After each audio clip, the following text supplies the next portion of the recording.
Suelta las maletas pesadas que llevas, y no me refiero solo a las físicas, las mentales, las emocionales, las que te heredaron, las que tú mismo has decidido cargar. Suelta pensamientos y creencias que ya no te permiten ser. Es hora de descubrir todo el potencial que habita en ti. Es hora de tomar el control de tu vida. Soy Ani Campillo y te invito a vivir ligero. Amigos, ¿cómo va todo? Bienvenidos a este nuevo episodio de Vivir Ligero. Yo les cuento que he tenido unas semanas muy locas después de los eclipses. Espero que ustedes hayan podido estar tranquilos en estas semanas, que hayan podido procesar todo lo que sea que emocionalmente se haya movido en sus vidas, que hayan podido descansar, que hayan podido meditar. Y para el episodio de hoy, quisiera darle continuidad al episodio 30, el episodio que publiqué hace 2 semanas. Si no lo han escuchado, vayan ya mismo y lo escuchan y vuelven a este episodio, porque este episodio, el 31, va a ser la segunda parte. En el episodio pasado les hablaba de la abundancia infinita que somos, porque de verdad que no hay absolutamente nada que desbloquear ni nada por el estilo para ser abundantes. Ya somos abundantes por el simple hecho de existir. Pero, como comentábamos en el episodio pasado, sí hay algo que nos limita a vivir esa abundancia. Y esas son las creencias limitantes. Las creencias no son exclusivas frente al tema económico. Las creencias hacen referencia a absolutamente todo. Las creencias son el core, la base de todo lo que somos. Las creencias son las que dirigen nuestra forma de pensar, nuestra forma de ver el mundo y, por supuesto, nuestra forma de actuar. Por eso, en este episodio, quiero compartirles la forma en la que ustedes pueden transformar esas creencias limitantes e integrar nuevas creencias mucho más alineadas con la vida que hoy día ustedes están eligiendo vivir. Este episodio va a ser como una mini sesión de terapia, así que prepárense, tomen nota y vamos a aprender a trabajar con las creencias limitantes e integrar nuevas y mejores creencias. ¿Qué es lo primero que yo, Ani, hago cuando voy a empezar a revisar mi sistema de creencias? Primero hay que tener en cuenta que las creencias son heredadas. ¿Heredadas de quién? Heredadas de la familia, de la cultura, de la religión, del entorno. Independiente si están bien o mal, es lo que yo aprendí que era cierto. Nosotros, a partir de esa interacción con el entorno, construimos nuestro propio sistema de creencias. A partir de todo lo que yo he visto y aprendido, organizo mi propio sistema. Y ese sistema de creencias se convierte a sí mismo en la forma en la que yo me relaciono con el mundo. Como decía antes, hay creencias de todo tipo. Hay unas creencias más fuertes que otras, unas muy arraigadas en el inconsciente y otras que están como más superficiales, por así decirlo, que son más fáciles de identificar. Hay una creencia muy fuerte en nuestra cultura, por ejemplo, respecto al cuerpo de las mujeres, el cuerpo normativo. Esa es una creencia que ha sido muy instaurada por la cultura, la publicidad, los medios de comunicación de nuestra sociedad actual. Entonces, las mujeres tenemos la creencia de que si mi cuerpo cumple con determinadas características, entonces solo así seré hermosa, validada, aceptada, etc. Pero pues, por ejemplo, si nos vamos 70 años atrás, la creencia era otra. Otro cuerpo, era otro mensaje cultural que tenían las mujeres respecto a su figura física.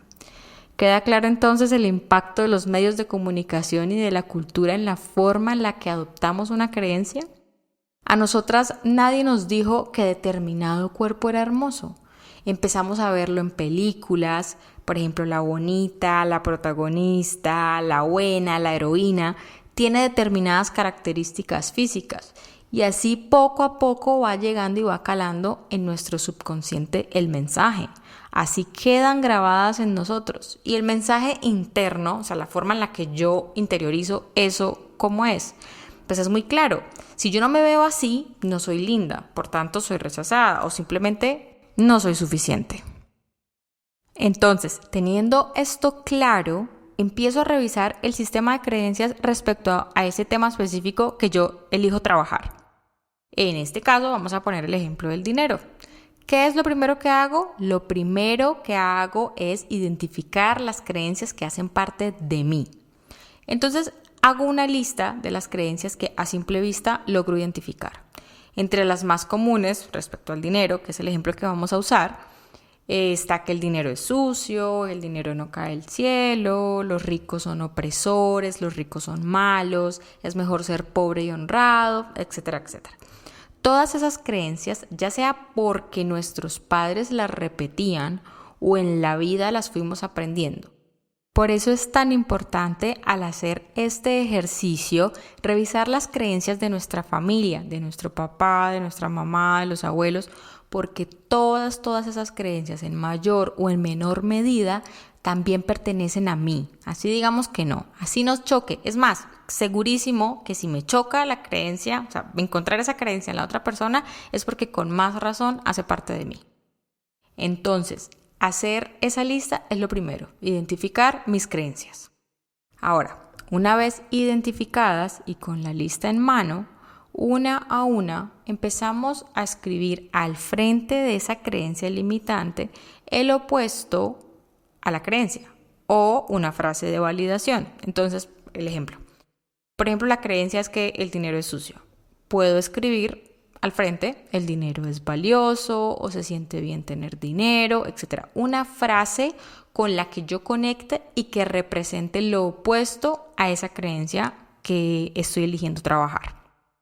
Ahora, las creencias generan siempre una emoción. Siempre me van a llevar a sentir algo. Y esa emoción es la que luego dirige mi pensamiento y ese pensamiento es el que luego me va a llevar a actuar, a tomar decisiones. Por ejemplo, este es un ejemplo que hace poco trabajé en terapia. Un consultante me comentaba que cuando era niño sus padres se divorciaron y ese divorcio tuvo muchísimo conflicto por la separación de bienes. La familia tenía mucho dinero y resultó siendo un proceso muy traumático para mi consultante y obviamente toda esta experiencia llevó a que en su inconsciente quedaran varias creencias. Creencias como el dinero trae problemas, el dinero genera conflictos, el dinero separa las familias. Entonces, vamos a pasar a la segunda parte del ejercicio. ¿Cuál es la creencia? El dinero genera conflictos, ¿cierto? ¿Cuál sería la emoción que genera esa creencia? De pronto es una emoción de rechazo, de preocupación. Yo quiero una vida tranquila, yo no quiero problemas con mi familia, ¿cierto? Entonces dijimos que después de la emoción viene el pensamiento. Entonces, ¿cuál sería el pensamiento? Yo no quiero conflictos, el dinero trae conflictos, yo mejor evito el dinero. ¿Y cuál sería la acción? La acción sería de autosabotaje. Ciertas decisiones que le impiden o le llevan a no tener una vida económica estable. ¿Queda claro? Voy a poner el mismo ejemplo que veníamos trabajando del dinero es sucio. Entonces, ¿cuál es la emoción? La emoción sería de asco, repudio, ¿verdad? No sé a ustedes qué se les ocurriría que podría ser la emoción. ¿Cuál sería entonces el pensamiento? Esa emoción que estoy sintiendo de asco y repudio, ¿qué me llevaría a pensar? Que no quiero tocarlo, ¿cierto? Pues porque me da asco, no quiero tener nada que ver con eso. ¿Cuál sería la acción? Entonces, las acciones inconscientes, empiezo a tomar decisiones, a actuar con acciones que me alejan del dinero. ¿Queda claro el papel acá que juegan las emociones tan importante? Les voy a dar otro ejemplo. Necesito que esto quede muy claro. Este es un ejemplo personal, es una creencia que yo tuve que trabajar hace unos años. Yo tenía la creencia inconsciente de que yo no podía ser exitosa profesionalmente porque mi pareja me iba a abandonar, porque mi mamá profesionalmente siempre opacó a mi papá y entre muchas otras cosas, él terminó siendo infiel. Entonces, en mí se construyó la creencia de que yo no me podía permitir brillar tanto o siempre de alguna forma debía estar un paso atrás de mi pareja. Entonces, si yo sobresalía profesionalmente, mi pareja seguramente se sentiría igual de inseguro y también me sería infiel. O sea, iba acompañado de emociones y de una herida de abandono, de miedo a la traición que aprendí y que se convirtió en mi creencia. Esta ya es una creencia muy profunda, que se puede llegar a esa profundidad y encontrar este tipo de creencias explorándolo en psicoterapia.